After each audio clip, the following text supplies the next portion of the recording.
Ready? Mm-hmm. Hi guys, I'm Gail. And I'm Russell. And welcome to another episode of our podcast. So today we're going to be exploring a question that we often come across and hear with couples, and it's one person wanting to do work and the other one doesn't. Yeah. Yeah. And if you're watching on video, this is Da Nang in the background, by the way, so you know where we are in the world. Different location. Yeah, so we often find this, and one person knows that even sometimes only one person knows there's a problem in the relationship, and that's an important distinction to make straight away, is that just because you think there's a problem in the relationship doesn't mean that your partner knows there's a problem in the relationship. In fact, even in Gal and I's relationship, it would be more common for me to believe that there's a problem in the relationship than for Gail to have that idea. And also to highlight there as well, just because you might see it as a problem, it may not actually be a problem. It could be a problem with you, it could be a problem with the relationship, it could be a problem with both. Yeah. So it is important to kind of highlight, because different personalities look at things very differently, and also see things very different and experience them emotionally very different. Yeah, and I think because human beings we're negatively biased, which means that, you know, I always say that we weigh 10 things negative outweigh one thing positive. So Gal and I can have a relationship where 9 parts of it are really happy and really great and really awesome, and then one part is shit and not so great. And that one part feels way greater than the 9 positive parts. Yeah. And then even looking at our different personality types as well, because I think it's important to highlight that, because you and your partner may or may not be similar in personalities.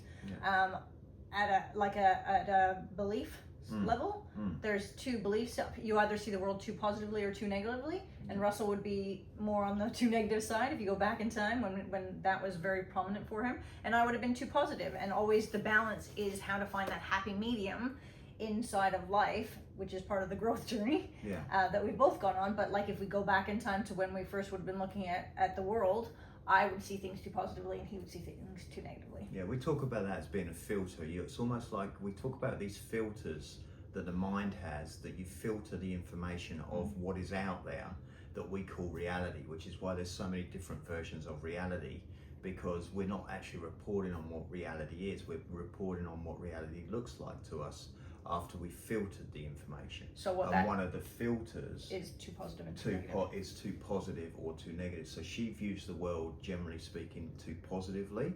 I view it, generally speaking, too negatively. Neither of those have anything to do with the way the world is, but they completely change our perception. So whilst I might be experiencing a problem in the relationship, and I might be experiencing something as being not right or not good, she might just be going, oh, well, this is all great and everything's rosy and nothing's a problem to me, which is actually how it really is for us. And it's also important to kind of highlight there is like, so there's Russell's reality, there's Gail's reality, and then somewhere in the middle, is actual reality. Yeah, right? Which we'll never get to see. And is part of the filters as well. And if you're listening to this as well, think of filters as if like you're putting on a pair of glasses that changes the color of outside. And we've all tried on glasses that actually make it either more yellow or more blue through the lenses of how you're actually looking at the world. And the problem that happens when we filter the information in our relationship as well in the same way. So that we'll look at our relationship, and depending on our negative bias, depending on our stories that we have, depending on our beliefs and what our model of what we think relationships should be, that will all go into creating this idea of how our relationship is going and whether or not we're happy. So, the point being is, just because you're unhappy, it doesn't mean that your partner is as unhappy or unhappy at all, or knows that there's even a problem in the relationship. And neither should they know that there's a problem in the relationship. Especially if you haven't talked about it. Yeah, especially. Which is like a number one issue, is most people aren't even actually, they're having all these thoughts and thinking or feelings about what's going on in the relationship, and they haven't actually like checked in or shared or say, hey babe, how are you? Like, what's going on for you? Which is a big, huge. Yeah, and there's a few reasons for that, obviously, but one of the main reasons for that is you want to control everything. And you want to control your relationship, you want to control your communication, but most of the time that comes down to you want to control how other people around you feel. And you think that's because you care about other people. And I'm not saying it's not because you don't care about other people. Yeah. But a lot of the times, the reason we're trying to control the way other people around us feel is because we are unclear that if they behave in a certain way, that we'll still feel loved. When everything is inside out, nothing is outside in. Like, so you can't, and this is what the key with relationships is. If there's a problem in a relationship with Gal and I, this is an inside out problem. The first place I've got to start with is dealing inside with what's going on with me, with self. With yourself. Yeah. And it's no good me turning to her and blaming her if I don't feel loved. Yeah. Because we always talk about Agrees. blame. Like, blame is a good one, right? If you point your fingers like a gun, like if you use your thumb and your index finger to point the fingers, that's one finger pointing over there to Russell. So if I want to blame him for it, that's 1%, like, so a quarter of it's over him, and then there's 3 fingers pointing back at me. That means it's 75% me and 25% him. So of course, given what Russell's just said and what we were talking about, the first place I need to look is internal and looking inside me at my 75%. And then you can't control what other people do anyway in real terms. And so we have to learn to be able to love ourselves from within and complete within, so that then we can communicate without. I think that's important to talk about as well, is being willing to communicate whatever it is, right? So like, you would have heard us in multiple podcasts talk about withheld communication. And I always say, and I will repeat it again until you get it, withheld communication is the silent killer in relationship. And it's everything that you think, feel, what's going on for you, like having anything in this space. Like, if Russell has the thought, Gail's driving me crazy today, if he keeps that inside, that's something in the space of our relationship. And that's like, it's literally like putting this plant in our relationship and then thinking that it's all good. Well, no, the plant's there.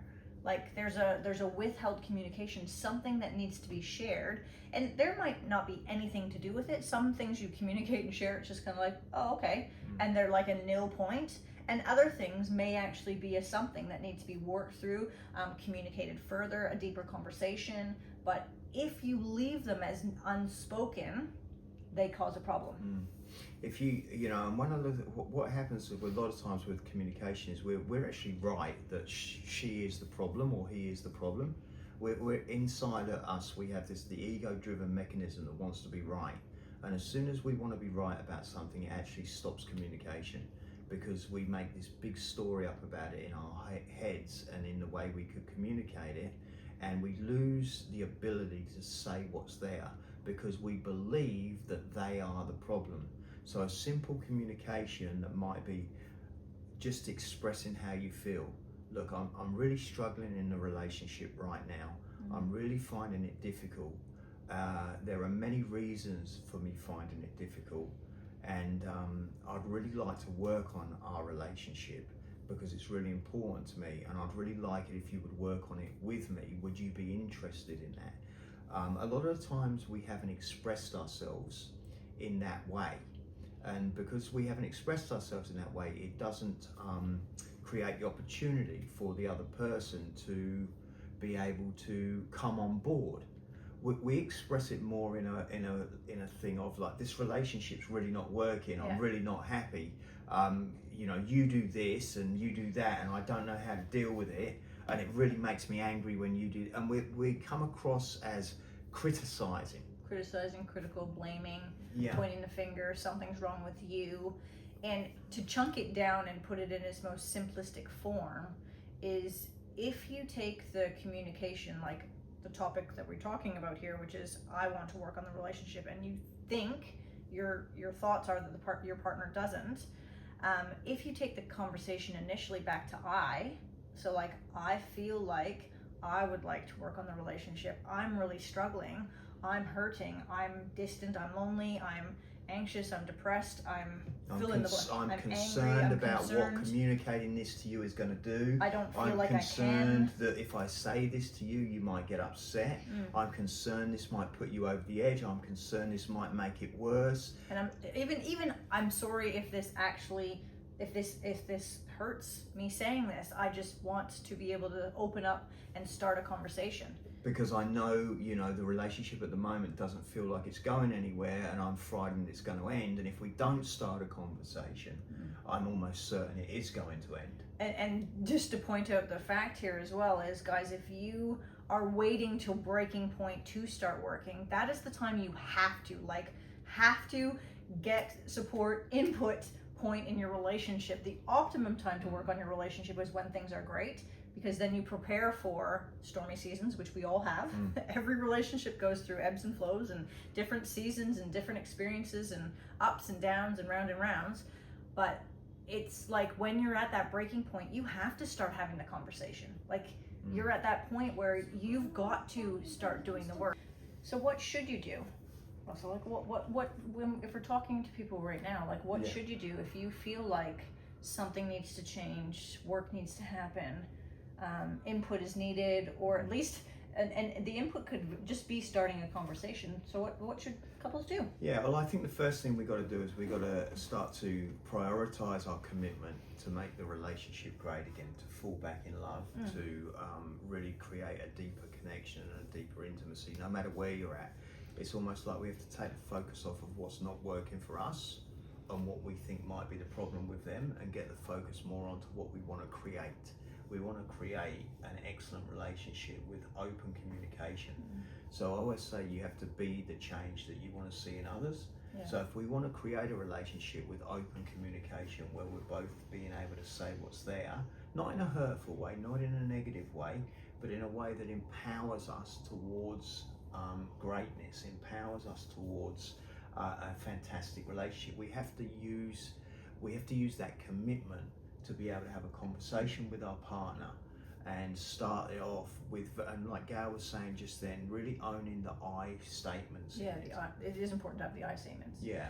So a question that I have that I think people often are struggling with is, what if I don't have any hope and I'm so scared of what might happen if I actually just say anything? Even if I just like say I'm upset, I'm hurting, I'm lonely, I'm feeling disconnected. What if it's the fear is so great? Then really, what do couples do? It's such a great question. You know why it's so great?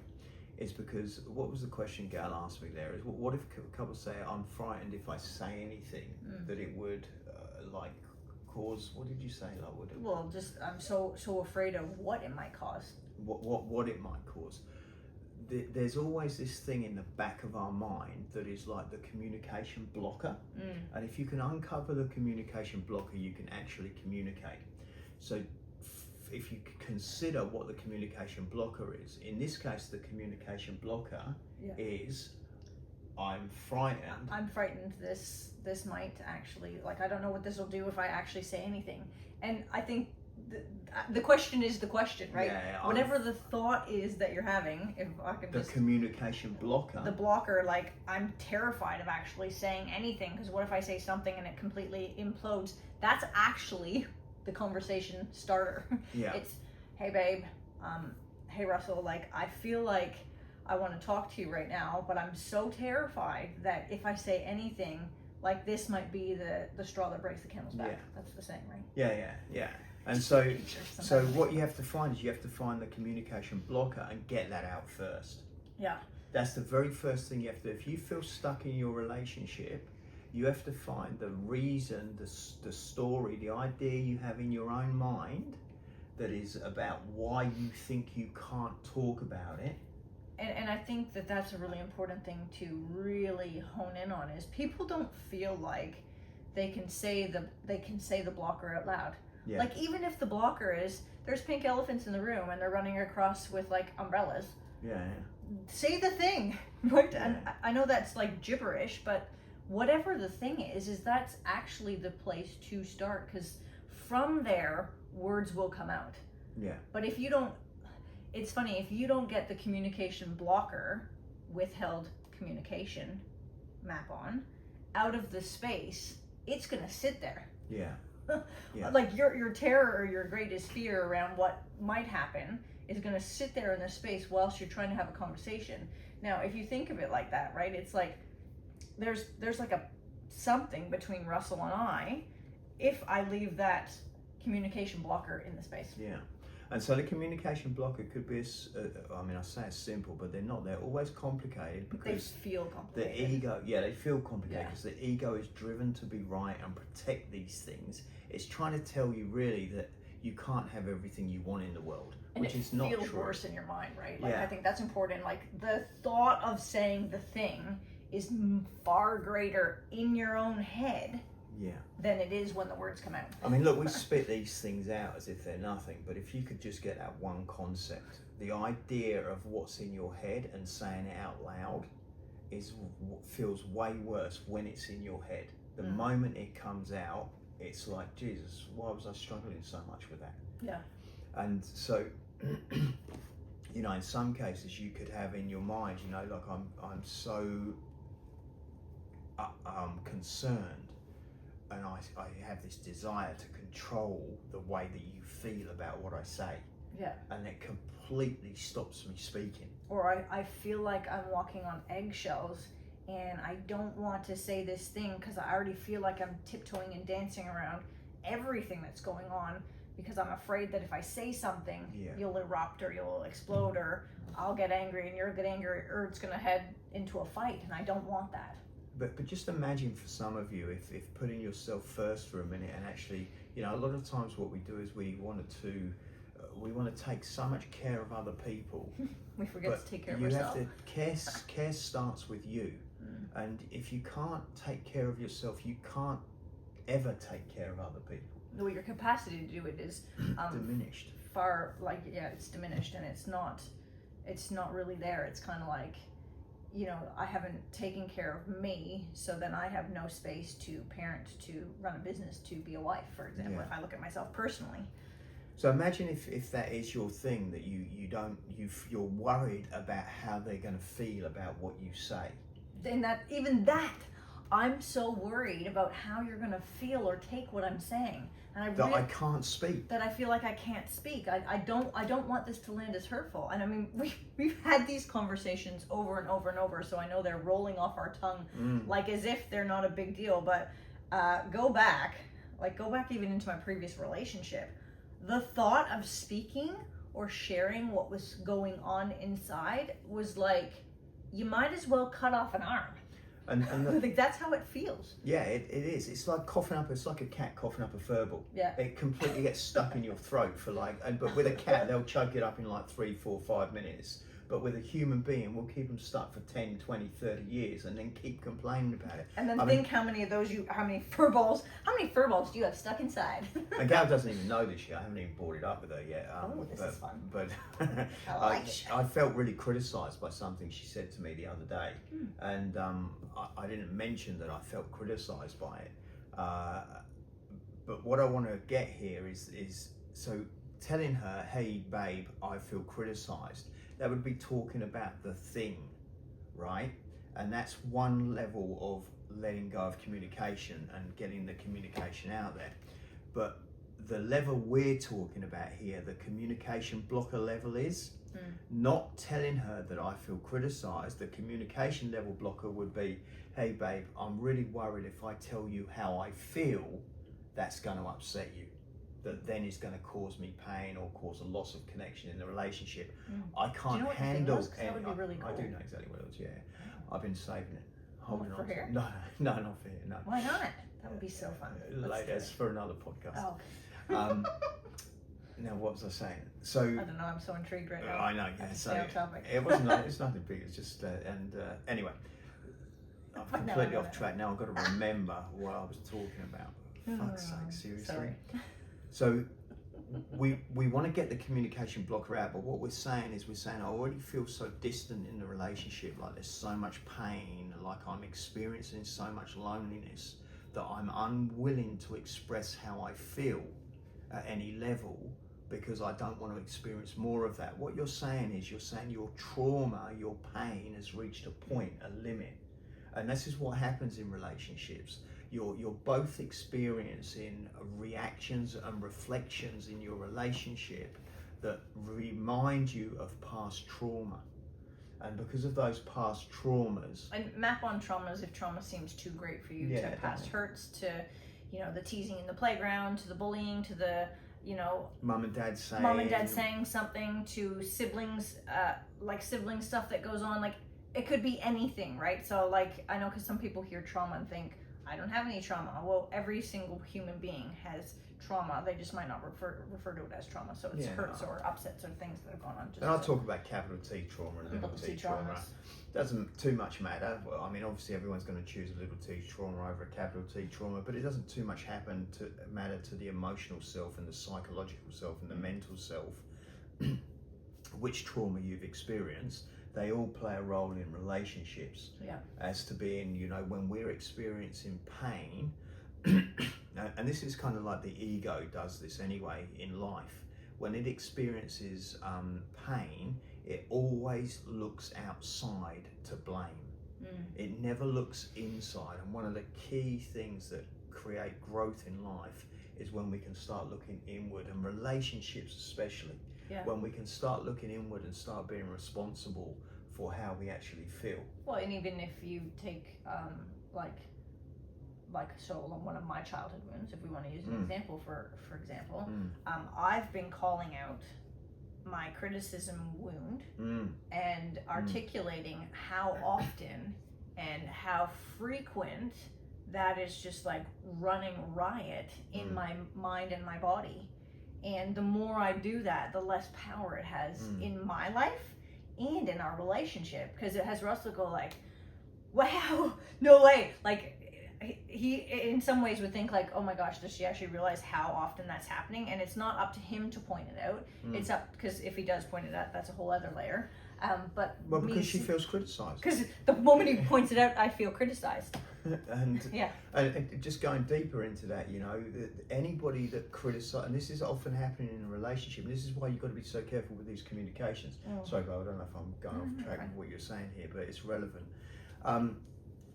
When you're talking to your partner, if you feel like your partner doesn't want to work or might have a resistance to it, you cannot criticize. No, there's different types of criticism. There's self-internal criticism, which Gail does. Yeah. But there's also the other type, which is external criticism, or criticism you feel. Yeah. So and that could have stemmed from I had a critical mother who was critical of me. Yeah. And critical of things. I also have an inner critic of self, and then on top of that, like, if Russell brings up, and this is not to say he can't bring things up, by the way, because he totally should, but when he brings something up, I've already condemned and criticized myself tenfold what he could ever do. So it's like a massive payout that happens internally with me. Yeah. And there's a big irony with self-criticism and external criticism, and we'll get into that later. But the thing that's important in relationships is with external criticism, any relationship, not just an intimate relationship. If you want to, Dale Carnegie talks about it in what's his book called, How to Win Friends and Influence People. Yeah. And he goes into it in big detail, and it's really important for any relationship, any successful business, anybody to be any good at anything in life, is to remove criticism out of your space.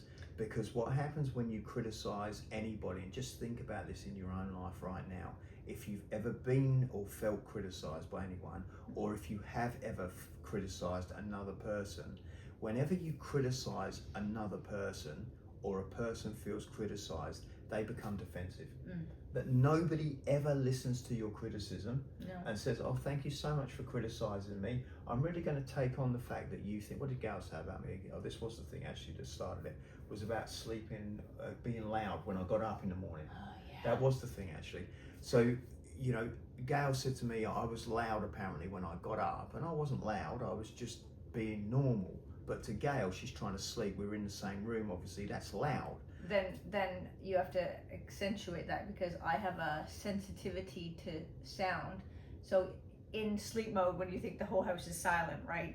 Any noise is like amplified, right? It's like somebody taking a speaker and putting it in my ear, and especially because I have sensitivity to sound as well. Yeah. So I don't want you to think that she was criticizing me, or to think that, because there's another space which comes into the listening for criticism. Which, if I can just add another layer to that as well, I wake up in the morning, I'm feeling tired, I'm feeling not considered, which is a childhood wound. This happened in the middle of the night. I was sleeping, so I felt powerless, another childhood wound, to do anything about it whilst it was going on. All this happened because, like, whilst sleeping, right? So, like, childhood wounds are happening, sleeping or awake. This is all happening. So then I wake up in a state of inside my childhood wound. So, like, in triggeration. Yeah. So then she said, you know, you were really loud last night. I immediately noticed how I took that and felt criticized from that experience. Well, I was totally criticizing you. No, just kidding. I didn't turn around to her and say to her, oh yes, darling, I was loud, wasn't I? I can see where I was making a lot of noise. No, but it's important to notice here, the not sharing, I felt criticized in that moment, is a withheld communication. Now, of course, he's communicating it now, guys, so it's not about having to do it in the moment, but I think it's important when I can point out what a withheld communication looks like. Yeah, that sure. is one. Yeah. Right? Yeah. So, what I immediately did when she said that was I immediately went to this this space of defensiveness. I said I wasn't loud. I just got my drink bottle and I just got my computer and I just went to the toilet. It was like there was no loudness about it. Like you couldn't do it any quieter. It's impossible virtually to do it any quieter. And so had I played into this, I would have gone, I could have done it so this is how like an argument starts, right? If I bought into that conversation in that moment, it would have been like, well, I wouldn't have been that loud if I was doing it. So then I'm defending almost my honor, if you like. Yeah, so it's almost like she feels criticized. I feel over criticized. the fact that I'm defending my criticized. Like he's feeling criticized, he's defending himself. I'm then feeling criticized for sharing that I felt like he was being loud. Then I'm going to defend it, like me. And the point is here not to get into this whole conversation about what this is. Not the semantics of it. But to get into the understanding that if you want your partner to work in your relationship, the way to get the communication flowing and open is to remove any form of criticism. Yeah. That nobody will work if you say, I feel, and then there's any level of blame toward them, because what you're doing is you're hitting a pain point for them, a relationship or an individual pain point. Yeah. Once you hit somebody's pain point, and it doesn't matter it doesn't matter how enlightened they are or how much work they've done. If Gail hits my pain point, what she's going to get is defense immediately. Now I may be able to take a breath and step back and look at it, but the beginning of it begins with a pain point. Yeah. And for most of you that want your partner to work, that haven't done any other work, what you're stuck in is you're stuck in the edge of two pain points. Yeah. You're stuck in your own pain point, which is then trying to control the shit out of everything to avoid any more pain, because you really feel like you can't take any more pain. Yeah. And you're trying to avoid hitting the pain point of your partner. And it's interesting because as he's speaking about it, I'm remembering a couple different couples that wanted to attend our seminar and they didn't know how to ask their partner. And this is not about attending the seminar, but it's a really great example of it. Both those women, actually, it was the women that wanted to work, the man didn't. And this is their story about they hadn't even asked them. I've heard lots of different ideas around this. You're often going to find that in a relationship because women are more switched on to relationships than men are. But it doesn't mean it can't go the other way. It could be the man wanting to work and the woman not. So it goes both ways. But both of those women, the conversation they had to have with their partner, the first initial conversation where they asked them, because they just assumed they didn't want to do it, right, at this point. And both of them said, I would like you to come so you can support me because I feel like I want to work on. And then they shared what they needed to work on. Both people got the outcome, as in the partner came, because they didn't feel like they had to come and work on anything for themselves. Now, did they learn things and grow? And of course they did, but they didn't have to make it about that. Whether they thought knew they had to work on stuff or didn't really matter. The point is that they communicated and made it okay that their partner not actually work on anything and just be there to support them. And then just another example as well, we had another couple where she had come and done the work for 3 to 5 years. and continually had been asking her husband to come, like multiple times. Different people in the organization as well had asked, had created space. Finally, when he shows up, it was hilarious actually, because he turned to everyone and said, I don't know why you guys didn't get us to do this sooner. Why and didn't we're you tell like, me it was so good? are you freaking kidding me? Like, We've been on him for ages. all been on you. Your wife's been on you for years. But it's not about making and forcing an outcome. It's about making it okay for wherever that person is at. And so, like, I think if you feel like you're in a space that you want to work and learn and grow, you should do that and make it okay for your partner to show up or not show up. Yeah. And that you can still make massive inroads on the relationship with one person working. And then the next thing I think to consider is, so take criticism out of it, take blame out of it, just start talking about it, make it more natural. The other thing you've done is you've made a mountain. Communication blockers. Yeah. Bring the communication blockers to the forefront so that they become the first point of the conversation. Yeah, acknowledge your own pain points. Yeah. Your own uncomfortableness with even having the conversation. Yeah, and then notice that the other thing to notice is that you've made a mountain out of a molehill. Yeah. So mountains start from molehills, and let's just go back to the conversation Gal and I've started here about the criticism thing. Yeah. If I didn't speak about that or say something about that then the next time something like that happened, it would build on top of it. The next time it would build on top of that, and the molehill becomes a mountain, which makes the communication blocker even greater. And if you think about it like this, when you're down at the beach and you're building a sandcastle and you put the first scoop on, right? The sandcastle's teeny tiny. With every scoop, the scoop's representing every time a pain point or criticism in this example happen, the castle gets bigger.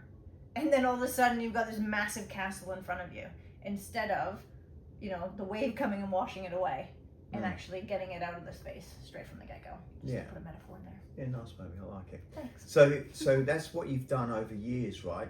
With avoiding these pain points, with these communication blockers, and with you've then started to make mountains out of molehills because you're not letting everything. So now you're stuck because over a period of 5, 10, 20 years you haven't said what's there, and if you just could have got it out in the first place, now you've got this fucking massive furball instead of this little tiny thing that you can cough up in a few minutes, and you actually don't really have a massive furball, and so look, just say this: I really feel like I struggle to communicate and say what's there for me. Even that is a way of starting to get the communication blocker out and say what look, I really struggle to talk to you in any meaningful way because I've made this mountain out of a molehill. Yeah. And you'll find that once you start it flowing, it'll start to, wash away quicker and faster, and then once you have less mountains in your relationship, it's awesome because you really don't have anything to work through. So here's a little scenario that I think maybe we could run through. What about when you communicate, like you say, I'm really struggling to, like what you just said about the molehill, right? And then they come back to you and say, well, I'm really struggling to, and then they do, like they bring in their molehill. So now you've got two hills, two different hairballs happening, which is going to create another relationship communication blocker. So what happens then? Yeah, I think this brings in one of the next levels of communication, which is understanding. And now understanding is tough for human beings to do at any moment or point in time, but it's particularly difficult when you're trying to get your point across and it gets met with another point that they're trying to get across. Yeah, so 2 points. Yeah, so you got 2 points, and we talked about this in one of our earlier podcasts, leaving your post, and that's one of the hardest times to ever leave your post.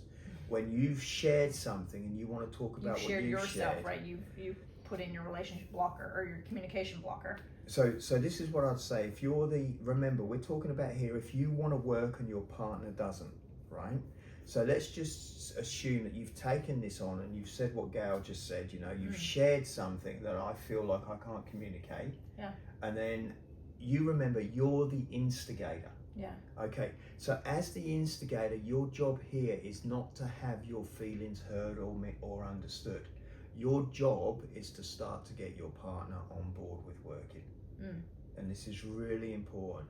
You're not now your feelings, your thoughts, feelings, and how you are is important to everyone, yourself included, and needs to be heard. And I'm not in any way trying to underplay that, undermine it, or belittle it, or make your feelings less important than hers or his. What I'm saying to you is, if you're the instigator, what you're trying to do here is not by saying this is how I feel, you are not trying to have your feelings heard in that moment. No.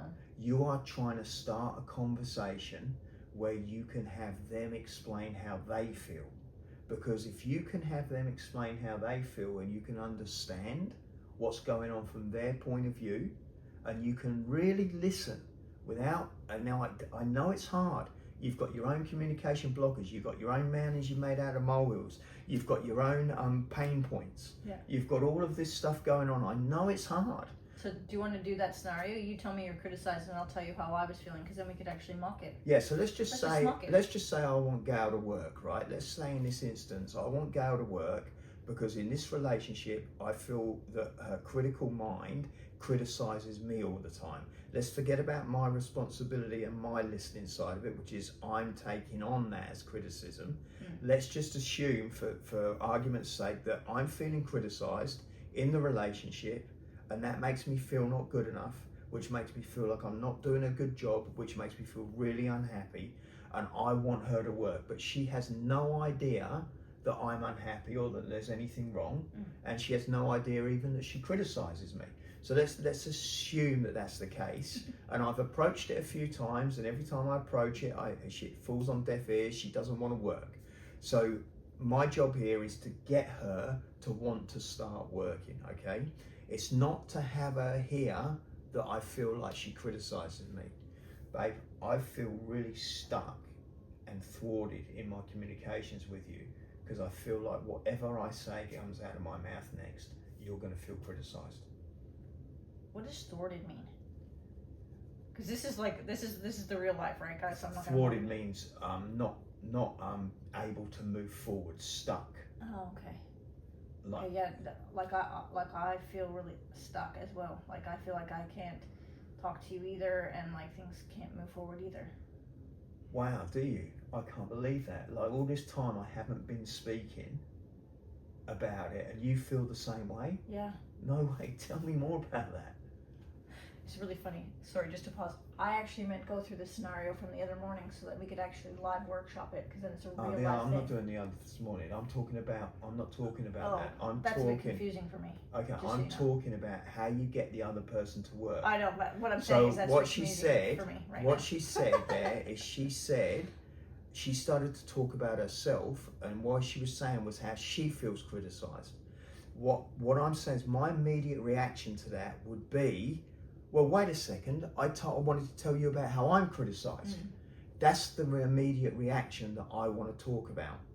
And so I could easily have said that, but what I need to keep focused on is that I want her to work. So all of a sudden she's telling me something about herself now that I had no idea about, that she also feels criticized. Now I'm like, wow, fantastic. Okay, now we're working. What I want is actually happening. It's not going the way I thought it would go. It's not going the way I planned. But because she spoke to me, I can now listen to it. And I can hear it from a place of not defending myself, because my focus and my goal is to get her communicating and get her working. I'm not attached to it going any particular way. I'm not attached to an outcome. I'm simply allowing it to unfold in a conversation that I have been blocked with starting for countless years in this kind of scenario that we're playing out here. And so what I'm inviting you to look at is, in your relationship, if you feel like your partner won't work, what we need to do is we need to chunk it back.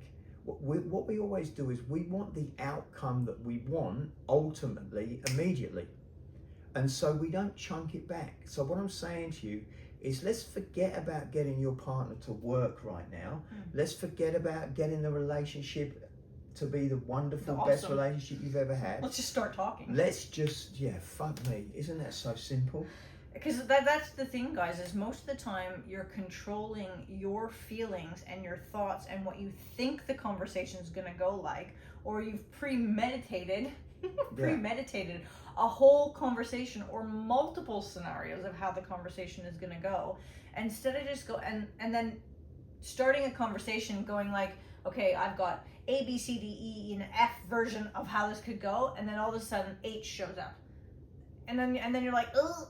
But really, or even if one of the scenarios that you had played out shows up, it's like, well, you can't actually have a conversation in your mind about what your partner is going to be like, because then you're not actually present to what's happening, and you can't have an intended outcome either, or be attached to it, or want to control it to end the way you want it to, because that also is going to land and cause people to your partner to be defensive as well.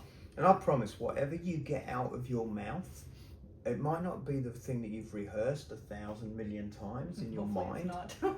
but I promise whatever comes out of your mouth will start a conversation, and whatever comes out of your mouth will be the right thing. It may not be exactly as you've scripted it, and I also promise it will never go the way of any one of the million types of screenplays that you've run through your mind before you had the conversation. The words, because the person is not you. Well, it's funny because in fact, I've had like this conversation with one of my clients who is very head-based, like massive amounts of conversations, and the amount of scenarios she ran on the conversation she was going to have with her husband, and none of them actually could have prepared her for the outcome that came. And the outcome that came completely floored her, because it was completely opposite to what every scenario she thought, where he wouldn't want to actually do anything or work or have a conversation about it. So like, you can't, and I'm not saying it's always going to be a positive outcome either. You just can't prepare yourself for what might come, because you just have to be open to conversation, to saying words, to letting something drop out of your mouth. So let's make it not as big as how do I get my partner to work. Let's just establish first that the lines of communication are stuck. I won't use the word thwarted again, because that always confuses Gal. Yeah. So what does that mean? The lines of communication are stuck. So the next thing to understand about this whole topic is, if your partner won't work, you work. Yeah, because oh my goodness, it's amazing how much you can shift and change and alter even your partner's level of onboardness, even if they're not the ones attending sessions or going to courses or reading books or listening to podcasts, whatever the thing is that you're doing to move yourself and grow. Like, you have massive influence because you're working on you. So you show up differently, so naturally they're gonna like show up differently, or conversations are gonna land differently because you are different. You're learning about how to actually like have a conversation, or how to, if you're a woman, how to be in your feminine state to have a conversation. If you're a man, how to be in your masculine state to have a conversation. You'd be learning all these things, and your partner may not understand it the way that you've learned it, but the natural dynamic of human beings, we learn the natural state of the masculine and feminine, and you see it in 3, 4, 5-year-olds, the natural play out of that happening. But what happens is a whole pile of shit gets laid on over the years, and all of a sudden we don't know how to do that anymore. But it was there at some point. So your partner is going to have the space to show up differently too. They may or may not, but that's okay, because you show up differently. You have a greater capacity, you're more compassionate, you're more understanding, you hear things differently, you look at it from a different perspective, which alters and changes the relationship. Think of it like this, write down all the reasons why you think you're struggling in a relationship and why you're struggling to communicate. And then what you'll find is that behind so many of those reasons is your pain point. Your pain point, not your partner's pain point, but your pain point. Once you can learn to heal your own pain points, which is what we teach people how to do, how to heal your own pain points. Once you can heal your own pain points, you remove all of those communication blockers, and you become a much more effective communicator and listener. And inside of a relationship, if one of you is communicating and listening more effectively, it will totally transform the quality of the relationship.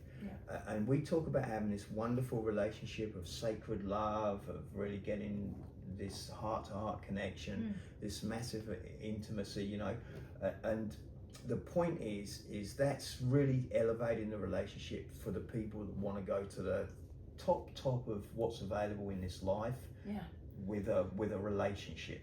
And because it's not just getting there and it's an end game either. I think it's important to know that, like, even when you're in sacred love, you're flowing through. It's a journey. Always. It's a journey, and you're always flowing through various different aspects. Sorry, I just jumped in there. Yeah, no, it's fine. But the point I want to make is, even if only one of you is working on the relationship, your relationship will get 80 times better. And like we've seen and experienced it. Yeah, consistently, you know. Blows my mind. It blows the partner's mind as well. We've got many people we're working with where their partners at the minute just choose not to work. Yeah. And that's fine. That's fine for them, but their relationship is improving all the time. And sometimes actions happen in that relationship where it's almost like we're coaching the other person, not the person we're coaching, because they shift something in their life. And it's interesting as well. It's like the moment you feel, like the moment your partner feels safe enough to do work, they will begin to do work. And that's male or female. It's not like only women or only men. It's like when they feel safe enough inside the relationship or in the space, the container of your intimate relationship, then and only then will they begin the journey for themselves too. Yeah. So you can drop us a DM if you like on our Instagram. What's our Instagram again? It's Infinite and Co. You can drop us a DM and tell us where your blockers are and where your struggles are, and we can directly answer any questions that you have about it. For sure. But for now, you know, just let go of control. Don't worry about the outcome. Realize that what you're making up in your head is nowhere near how it's going to go in real life. Cough up the verbal, whatever the verbal is, whatever the communication blocker is. Communication starts with one or two words. Every journey starts with a single step. This is what you want to keep in mind. You're not trying to get to a destination, you're trying to get it started. Observe your own pain point. That's chunking it back down as well when you're not trying to get to the outcome. The outcome is, ultimately you want an awesome relationship. The chunking it down is say words. Let go of understand your own pain point and do your own work on your own pain point so you can let go of that. It will make it easier to communicate. And just know your partner might not be where you're at. And I think it's wonderful that you want to work and you want to do something and you have that awareness. And just trust that at some point on the journey, if you start, your partner will come along.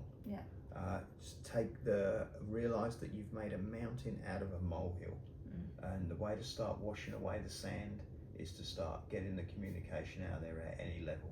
Anything else? That's everything. Yeah? Awesome. All right, guys. See you in the next episode, guys. See you next time. Thanks so much.